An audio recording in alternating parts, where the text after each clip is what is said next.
I think it's time we blow this scene. Get everybody in the stuff together. Okay, 3, 2, 1, let's jam.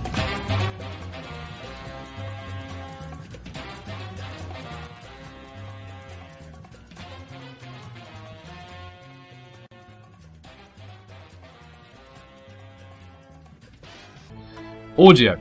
Now the music won many awards, I believe. Let me have a look. Let's see. Awards. Well, Game of the Year, Song of the Year award for Build That Wall. Which I actually may. No, I won't put in the background. I was going to say I could put it in the background of the review because I usually put a song in the background, but I won't do because it's got lyrics in, and I don't like putting lyrics in the background because then it's just there's too many lyrics in it. So I think the music is actually really good. I like, but for a game, I mean, the way it's used in the game is really good, well done. I really like how they use that type of song for that game, and I really like how it's done in the game and what it means in the game. But because it's actually quite unique to the story in the game, but I prefer it as an independent song. I'll listen to it, like I've got it on my iTunes. I'll listen to it. You know, I got it on my iPod. I'll listen to it independently. But I'm not sure if it's the type of music that you want in a game. I'm not sure if it goes well with the type of game that.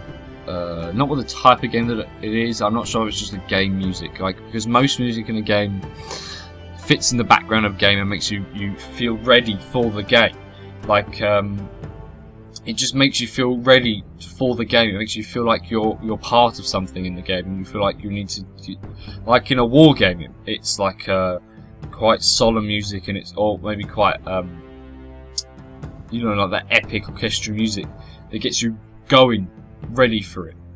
With this game, I'm not sure if it does that. I'm not sure if it fits well within the game. No, I mean it fits well in the game, but I'm not sure if it gets you going for the game. I'm not sure if it deserves Song of the Year for that. It's definitely a very, very good song. I really like the song. Whether or not it's a game song, I don't know. That's kind of subjective. But for me, I don't feel like it's a game. I feel like it's a very good song, but not a song, not a video game, like for the ambient background song. But how they use it in the game is very good, because it's not that type of song. It's not. They don't use it for that.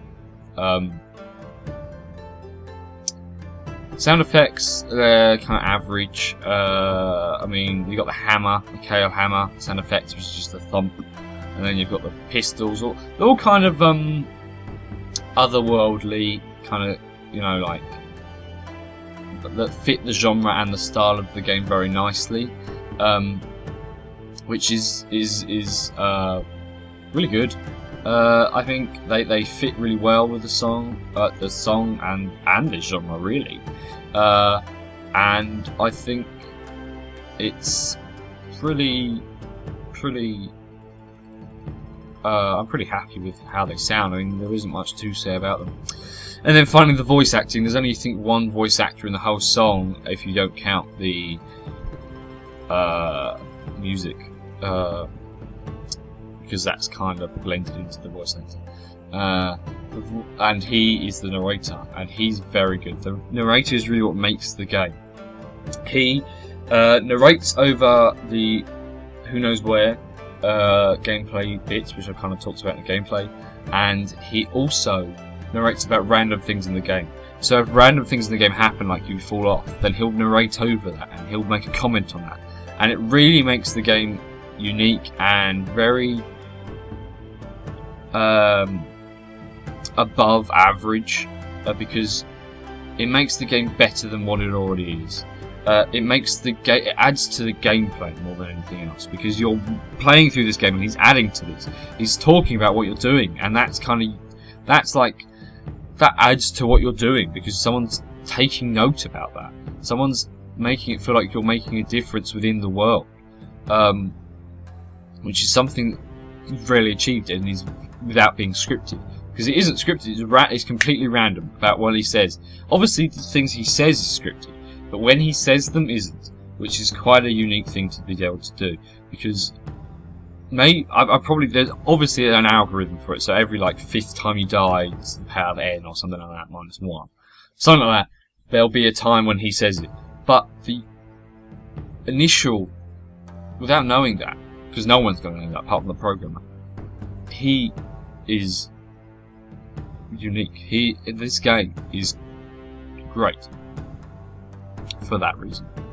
It steps the game up to another level, which is probably why a lot of people really like it, because it adds that something to the indie game and to the indie game genre that really stands out, because they've done something really different to the game, and it adds to both gameplay and audio, because his voice is also, as a voice actor, really well placed within the genre. It's really the style of what he's saying and the gruffness. It's all brilliant. It's really well done. Yeah, his narration is well cast, well done, and well placed. So he'll gain high marks, and the audio will gain high marks. Graphics.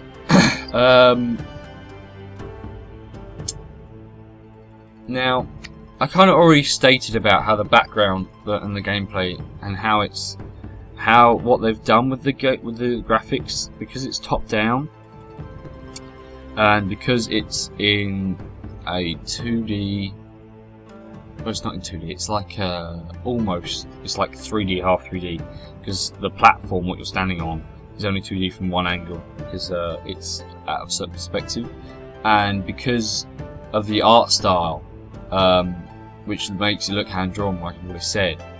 It means that the graphic fidelity and the rendering doesn't need to be as great, even when it's not a AAA title. Which means it limits the amount of glitches and the risk of glitching that can happen. Because I saw no glitches, I'd probably put that down to that, because it's very easy to render, I'd imagine. And also it's an indie game, so you haven't got the and it was made for Xbox originally, so you haven't got the high specifications there isn't too many options. I mean, there's a few, but there isn't too many. And then you've also got how it looks to the naked eye, which is also another thing on the fine. It looks decent. I'm never saying to myself, you know what, this needs better graphics. It's not an unplayable game, okay? Because of the graphics. The graphics fit well within the genre and within the story for what they're telling. The storytelling, it makes it more believable. Along with the narrator, the art style, the narrator, and the story makes it all believable, okay? And the art style fits well with how they're telling it. Okay. If, for example, it was a sandbox end, the art style wouldn't go with it, I don't think. I don't think it would go with it at all, because you would obviously need a different angle as well. You can't have it top down, that type of thing. It's very difficult. It would end up like XCOM, the new XCOM, Enemy Unknown game. It's kind of difficult to maneuver around that game with the angle that you're placed at. It's a little bit dodgy sometimes, like there's clipping sometimes, that type of thing. But obviously that's because they're trying to render it a lot better, because it's designed for PC. So I think graphics wise, I think it's decent enough. Now, story, the ending and the background character. Okay, so the ending is quite unique, I think. Yeah, it's kind of. I had to pause there for a minute, just if you're wondering. So I'm sorry if that was kind of distracting, whatever happened. I kind of just wanted to review the story again and just kind of go over it again, just so I can fully comment on it.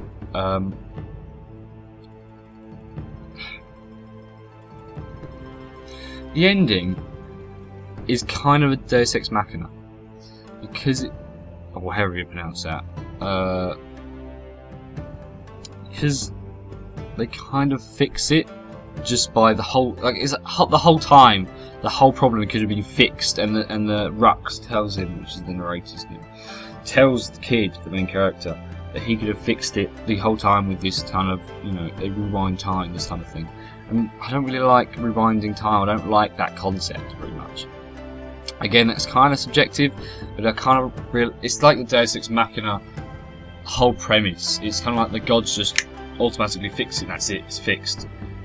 You can't just rewind time. It's like, again, in Wizard of Oz, Dorothy just wakes up from the dream, and the whole thing's fixed again. It's like it never happened. It was never worth happening. It doesn't feel like anything was gained and lost. But in this one, I was saying it was unique because in this one, there is something that's still gained and lost because they rewound time, and you still kind of go through the story. They still fight. There's still a choice there to be made, whether or not it happens, that type of thing. But because that choice is there, I don't approve of the ending too much. But what I do really like is the character development and the what little character development there is. I think it's really well done how they really did it. The background is done really well because you've got that Who Knows Anywhere, which means it kind of ties it in with the gameplay, which isn't rarely done very well. It's not done tremendously well here, but at least they had a crack at it, and it did pull off a few little good manoeuvres with, like I was saying earlier, the Who Knows Anywhere sections mean that you don't have to play with continued repetitious gameplay. So, yeah, I mean, the explaining the background of the kid and Rux, all that type of thing is, I don't know if they explain Rux's background, I can't remember. But the way it kind of gives it all away is well done and nice, really nice is the way I put it. But the character development of, I think his name is Zaya and Zolf, they go through quite some turmoil things, of what little is shown of their turmoil, all that type of thing, and I think that the kind of turn at the end when they give you choices is quite nice. I think it was nice that they threw that in there and gave you a choice. And you know, this story is quite captivating and interesting. It's kind of like as you play through it, though, I feel like it's a little bit slow burning, which is why I probably added in from Who Knows Anywhere. It kind of adds to this, like, I feel like for me the story, because I like story in a game, it's one of the main drives I continue with games. It's what drives me to continue. It just felt a little bit slow paced for me. Because with other games you kind of get story along, like, as you play through the game, whereas the only time story came along was after you finished the level each time, for the majority. Like, you'd go round that level, then you come back, deliver the shard, you choose another thing to do, rinse, repeat. And although the gameplay was fun, you know, sometimes it's repetitive, as I said, I mean, it just didn't add enough to the story for me as the gameplay progressed.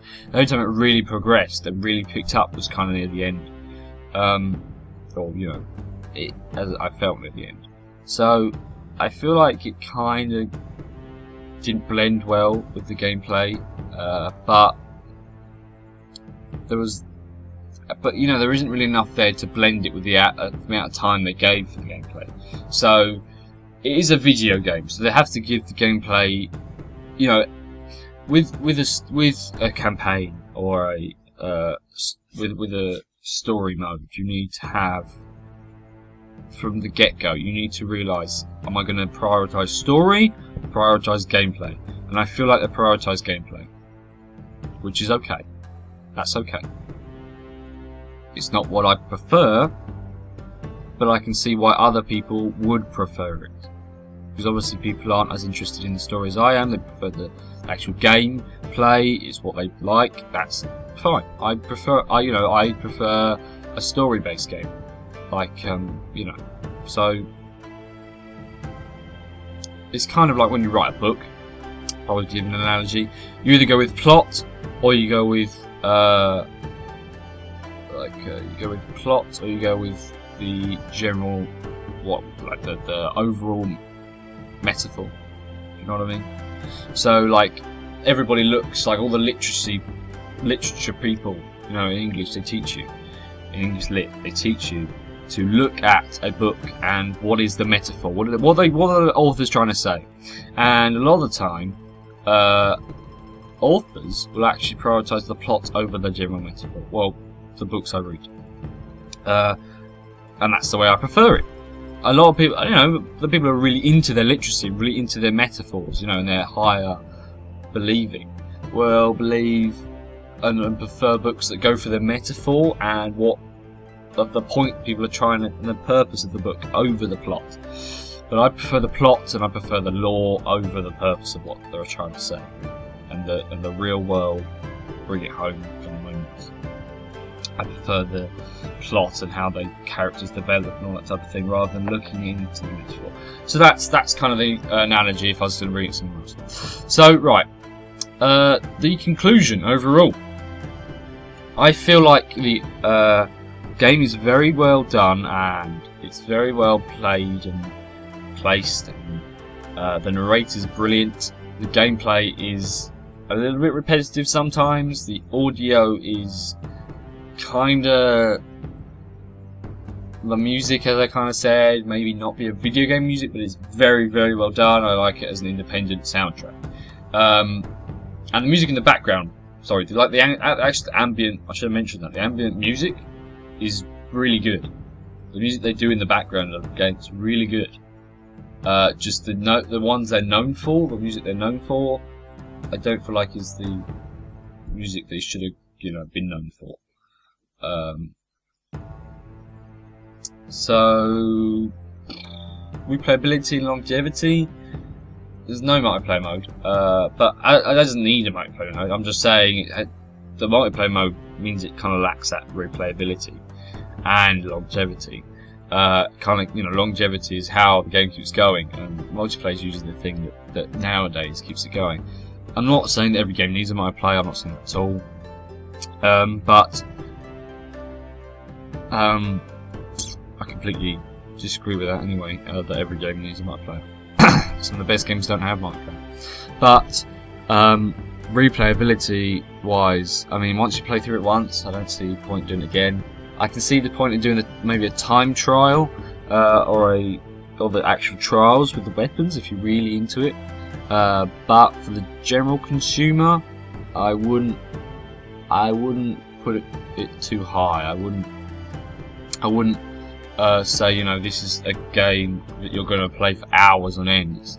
I think the average is 8 to 10 hours, something like that. So, I mean, it depends on how long you get through the game, really. Whether or not how long you're going to be playing it for, and then I'm not going to replay that game ever. I don't think. Really, I don't think the story is good enough. Like, there are a few reasons people replay the game. One is nostalgia, and another one, I'm not saying these are the only two, but I'm saying one usually is nostalgia, and the other one is story. No, the other one is the other one's story, and how the choices affect the story. And I don't think the choices are enough to warrant a full replay. I'd rather just look it up on Wikipedia and play through it. Whereas Dishonored, I mean, the choices I make in Dishonored, I think would warrant a replay, because I think the choices that you make are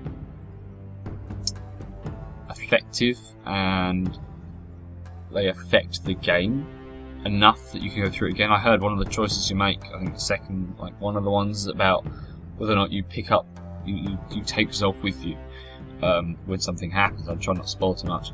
Apparently it doesn't affect the actual ending at all, or something like that.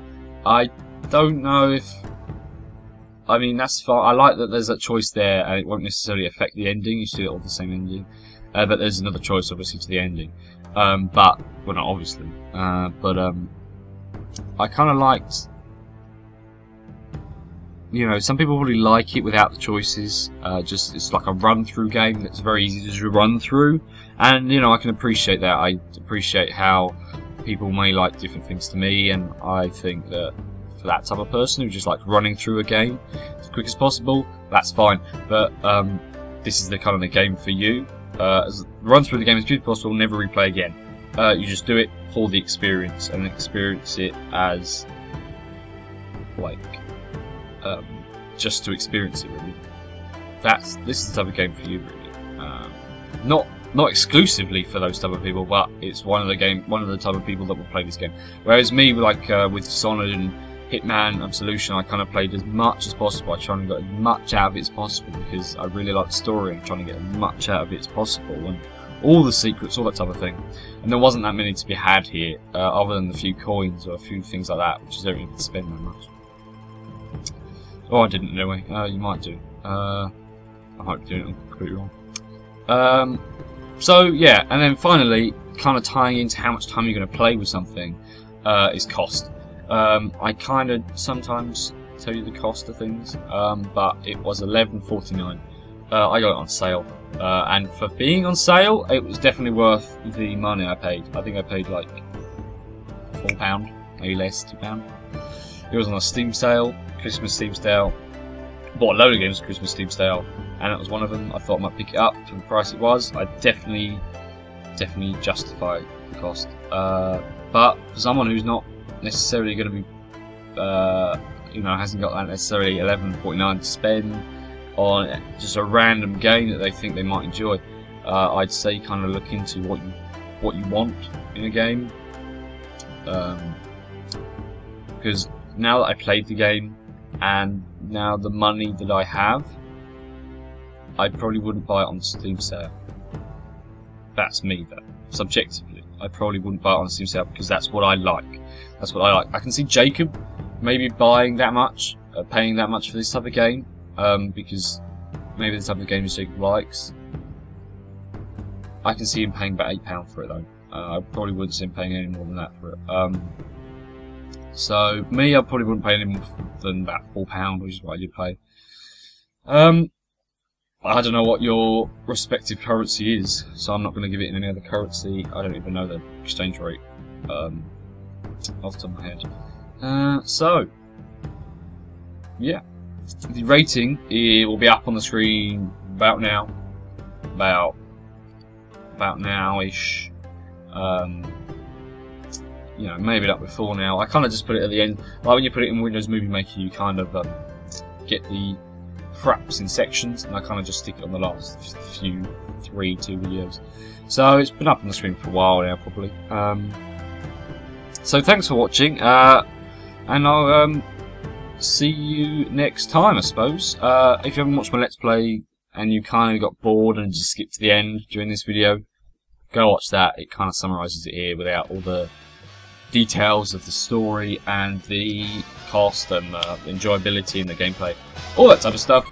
So, and if you want to just see some gameplay where I give a first-hand primary impression, go watch that.